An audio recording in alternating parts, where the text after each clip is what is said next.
Bueno, muchas gracias a todos los que están aquí presentes y muchas gracias pues al Centro CREA por hacerme esta invitación y bueno, y por toda la ayuda que nos han dado en estos tiempos de tantos cambios, digamos, en la enseñanza. Creo que han sido, por lo menos para mí, un apoyo pues muy importante y muy fuerte.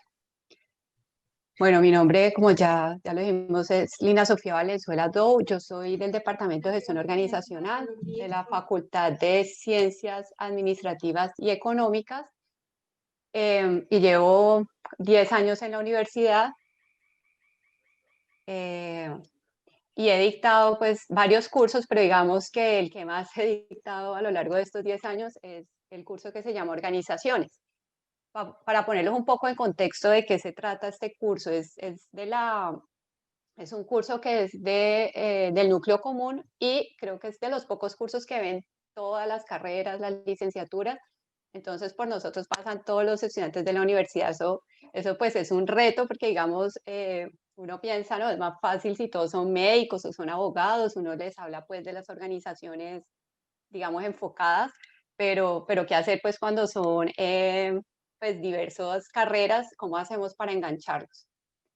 Son estudiantes de entre primer y tercer semestre. Hay algunos pues de quinto, sexto, pero digamos que la gran mayoría están iniciando su proceso en la universidad. Y un proceso que hemos hecho, digamos, con el Centro CREA, pues antes, digamos, como desde el 2018, es pasar a una formación basada en competencias más que en temas. Confieso pues que esto ha sido bien complicado porque pues creo que a la mayoría nos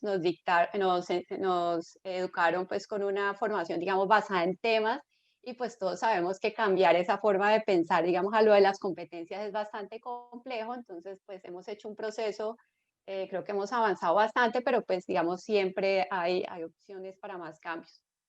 Y otra característica de este curso que definimos pues los profesores, nosotros somos un equipo de profes que dicta organizaciones, pues porque hay muchos grupos cada semestre, es empezar a incluir como ese aspecto de que los estudiantes se sientan individuos con un rol activo dentro de las organizaciones. Digamos que antes en la materia uno hablaba de organizaciones, pero hablaba como de la empresa, que de pronto algún otro que administrador pensaría que iba a trabajar, pero pues de pronto la mayoría de los estudiantes no se sentían como, bueno, ¿y a mí qué esa organización?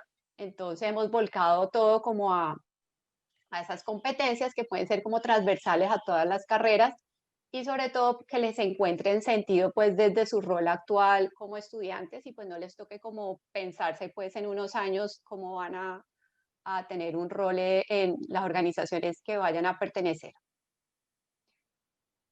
El reto que yo tenía este semestre virtual era cómo lograr un aprendizaje colaborativo en un ambiente virtual. Digamos, en mis clases presenciales, se caracterizaban mucho porque eran muy activas. Entonces pues yo llevaba la plastilina y lo repartía y bueno, eran muy dinámicas y se reunían en grupo y peleaban en los grupos y entre los grupos.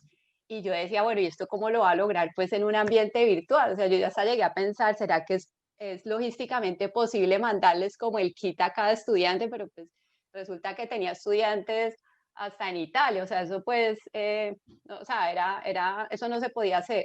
Entonces era, bueno, ¿y cómo hacer que no perder nada de toda esa riqueza que tenía mi curso presencial en un ambiente virtual? Entonces,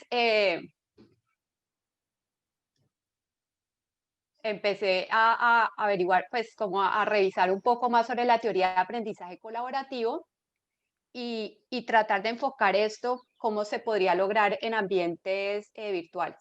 Pues obviamente no va a teorizar mucho sobre este concepto, pero esta definición me pareció muy interesante porque captura como eso que yo siempre sentía que quería que tuvieran mis estudiantes, y es que ellos se sintieran parte de un todo. O sea, que si yo lo logro porque además mis compañeros lo lograron. O sea, no es un trabajo, digamos, individual de que cada uno les da un trabajo, se lo parten y después lo juntan y ahí pues pasó algo, sino como de verdad, como sentir que si yo aporto y el otro aporta, ganamos los dos, entonces yo tengo que estar pendiente como del otro y el otro de mí. O sea, era como ese concepto, digamos, de unidad y que para mí, pues en el ambiente virtual era pues mucho más complejo. Entonces, una definición muy corta de aprendizaje colaborativo es: los miembros perciben que cada uno puede lograr un objetivo de enseñanza si y solo si los otros compañeros alcanzan los suyos. Y entre todos se construye su conocimiento aprendiendo unos de otros.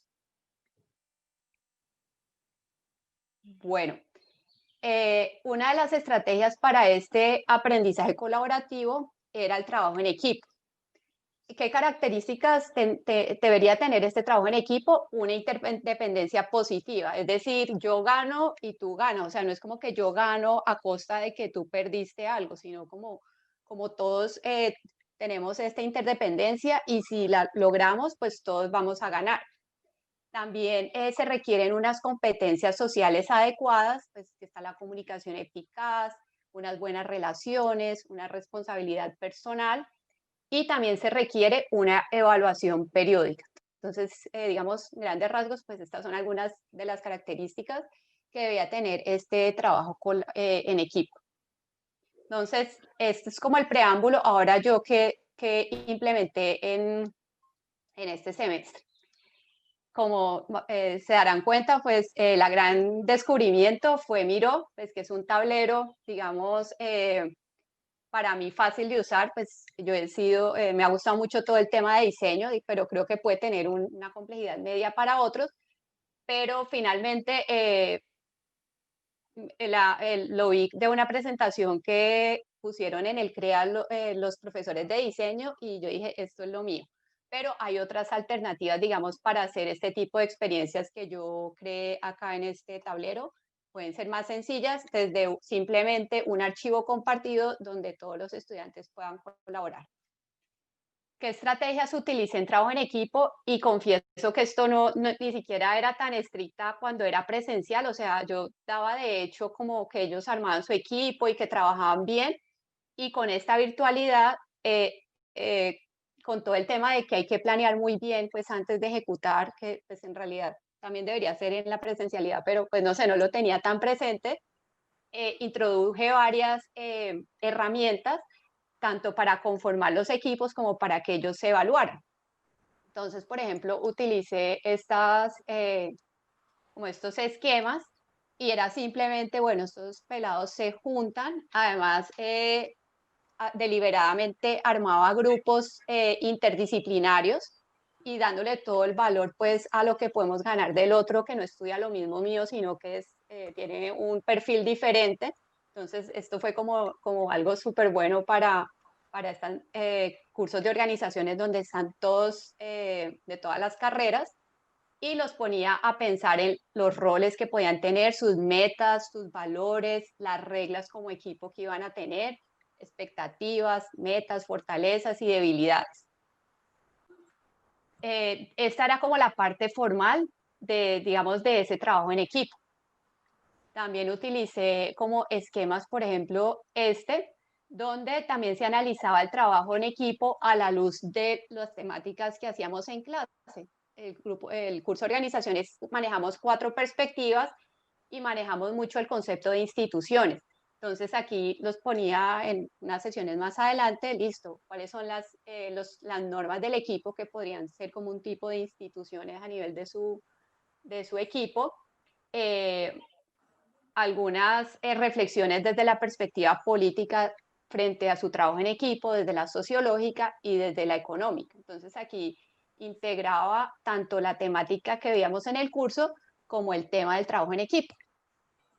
Y como considero pues que no todo tenía que ser tan formal, también hice algunas actividades que no solo pues eran como lúdicas a nivel de equipo.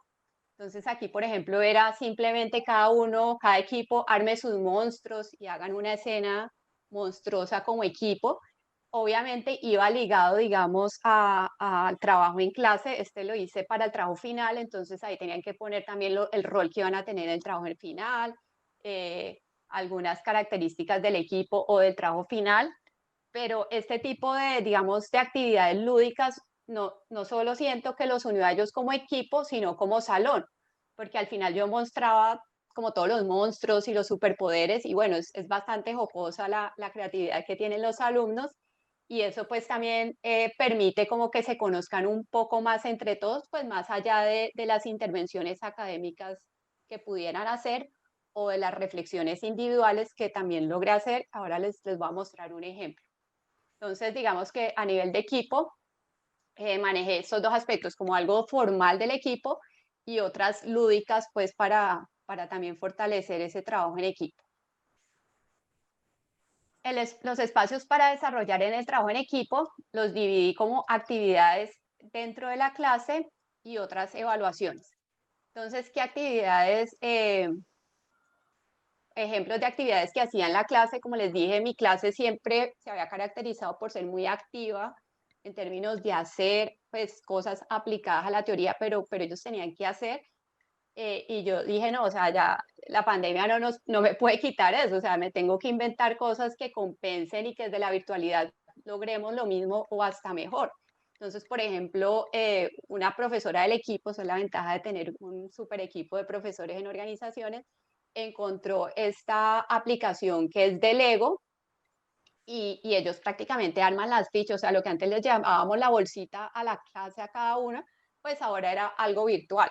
Entonces también era como un trabajo en equipo de lograr este resultado, pues, por ejemplo, hacer este carro y se introducían también los conceptos, bueno, cuáles son los roles, cómo fue el liderazgo, todos estos conceptos que vemos en clase, pero pues ya, digamos, aplicados en la virtualidad. Y este, por ejemplo, que también era, yo pensé que no se podía hacer, digamos, de forma virtual y otra profesora de mi equipo me dijo, se puede. Y era simplemente por grupo armar cubos. Yo no les entregaba el material, no les pedía que tuvieran nada preparado, simplemente con lo que tenía cada integrante del equipo se tenían que defender. Y la verdad, esas actividades resultaron muy bien porque al comienzo siempre subestiman sus capacidades y normalmente lo logran. O sea, no, siempre de pronto hay un equipo que queda relegado, pero también es un aprendizaje. Y en este, por ejemplo, especialmente armando cubos, parte del reto era que todos como salón lograran, les puse como 100 cubos entre salón, como un total de cubos y todos los grupos superaron eso, que hasta ellos mismos decían, o sea, ¿cómo lo logramos si pues no estábamos preparados, algunos no tienen habilidades manuales? Y es demostrarles como si todos aportan, pues los logros son muy grandes. Entonces, estas actividades pues son bien interesantes y la ventaja, algo que yo aprendí es todos los problemas que tengan los grupos técnicos, de recursos, no apareció Pepito, que era el que tenía la aplicación instalada, digamos, dentro del contexto de la materia, son una oportunidad de aprendizaje, pues porque así pasa, digamos, cuando van a trabajar, o sea, si falta alguien del grupo, pues el resto del grupo tiene que ver cómo subsana esa deficiencia, o sea, si no tiene recursos, cómo se sobreponen a eso. Entonces, la ventaja para este tipo de actividades es que todo lo que salga mal, pues uno lo puede poner como a manera de aprendizaje y siempre decirles, bueno, entre más errores y más dificultades hayan, pues más aprendizaje, pero digamos que en términos generales pues fluyen bien, porque también si uno les pone una actividad y ningún grupo lo logra, pues también hay un malestar. Pero digamos que la mayoría les va muy bien y de pronto aquel grupo que queda un poco rezagado, pues se apoya en los demás y finalmente lo logra. Entonces, estas son ejemplos de trabajos en clase y también en la parte, digamos, de evaluación, busqué herramientas donde en realidad pudiera evidenciar el trabajo individual y el aporte de cada uno de los integrantes. Una gran herramienta, pues que yo no le había puesto mucha atención, es la wiki en Moodle, donde queda registro de lo que cada integrante puso. Obviamente, pues no tenía el tiempo de revisar si este estudiante puso un renglón y el otro, pero por lo menos uno puede llevar registro que todos intervinieron, digamos, en ese trabajo final escrito. Entonces, esto fue una gran herramienta para, para poder, sobre todo, evidenciar que el trabajo en equipo no sea como repartirse cada uno una pregunta. Un día antes llega uno, lo junta, le pone la misma letra y eso pues si uno está de buenas porque a veces sea, lo mandan con letras diferentes y lo mandan. Entonces aquí era realmente trabajar en equipo y lo interesante es que el reto ni siquiera era el contenido del trabajo, sino lograr hacerlo como equipo. O sea, eran trabajo parcial y el final, el reto no era tanto la parte teórica o que tenían que hacer, pues porque eran los temas que hemos visto en clase, y si están en equipo, pues digamos esa parte se soluciona más fácil, sino cómo en realidad ser un equipo.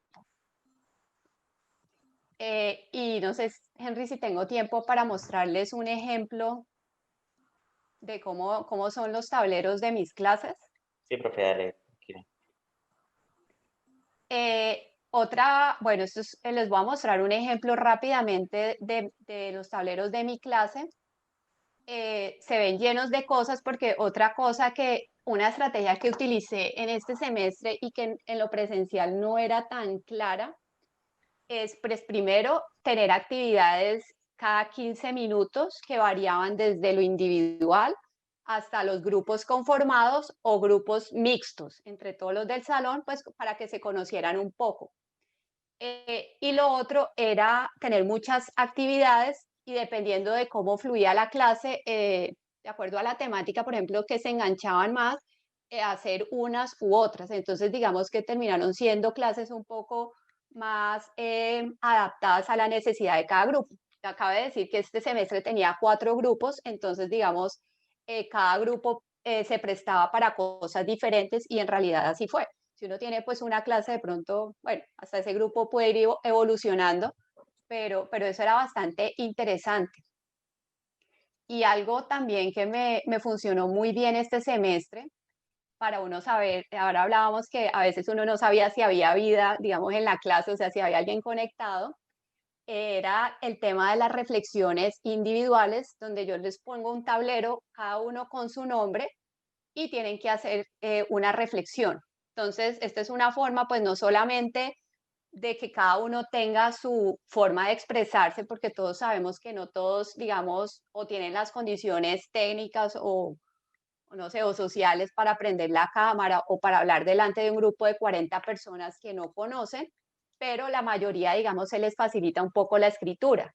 Entonces, esta era una forma, digamos, de permitirles a todos tener esa voz escrita en las clases y adicional, pues era una forma para mí visual muy fácil de saber, por ejemplo, quién no estaba conectado o por alguna razón no hizo la reflexión. Entonces, esta parte también de trabajo individual fue bastante interesante. Esta es la presentación que tenía preparada. Escogí pues como cosas que pensé que eran muy interesantes pues para compartir y por lo menos a mí me han servido mucho y pues estoy abierta a preguntas que puedan tener. Vale, muchas gracias, profe Lina. En este momento abrimos el espacio para preguntas que le quieran hacer a la profe Lina. Lina, Sí, ¿me escuchas? sí, señor. No, pues más que pregunta es toda la reflexión acerca del trabajo que tú hiciste este semestre y pues uno ve las tecnologías como esa mediación, ¿no? Y es como diseñar esas actividades que roben la atención de los estudiantes, o sea, que se genere una participación activa. Porque es que a nosotros nos está pasando pues que en la virtualidad nosotros al otro lado de la pantalla no sabemos qué están haciendo los muchachos. Controlar esto ha sido difícil, muy difícil. Si uno en la presencialidad cree tener el control de la clase y muchas veces no es así. En esto de la virtualidad la cosa sí es como a otro precio. Entonces yo digo que esas experiencias de aprendizaje, esa evaluación formativa, ese trabajo colaborativo, esa creatividad de los estudiantes y esa construcción de conocimiento colectivo, pues van potenciando la autonomía en los estudiantes, ¿no? Y yo lo que veo es que, pues a nosotros cada docente tiene su saber disciplinar, pero a nosotros nos tocó las dos cosas, o sea, es hacer el puente entre estas cantidad, a ti te hablan de Canvas, de Yality, de una cantidad de herramientas, que uno dice, bueno, ¿a qué horas las aplico? ¿Sí me entiendes? Entonces, es esa parte en la cual uno dice, no, yo sé mi tema, yo lo manejo, yo soy la dura o el duro en mi tema, pero ahora en la virtualidad, ¿cómo hago para que eso yo lo pase a esas herramientas tecnológicas que son tan dinámicas, tan activas y que capten, ¿qué te digo yo?, la atención de los muchachos. Y toca sacar del tiempo, ¿no?, de uno Ujú. para diseñar eso. Wilson, pero frente a eso, una anécdota que me pasó es, pues ustedes vieron cómo son mis tableros, pues mi clase es toda así en Miro, y un día entré a clase y Miro no funcionaba, o sea, no me funcionaba a mí, a nadie, yo dije, pues, ¿qué voy a hacer? Porque no tenía, bueno, tenía las presentaciones viejas, y se me ocurrió, por ejemplo, utilizar PowerPoint compartido.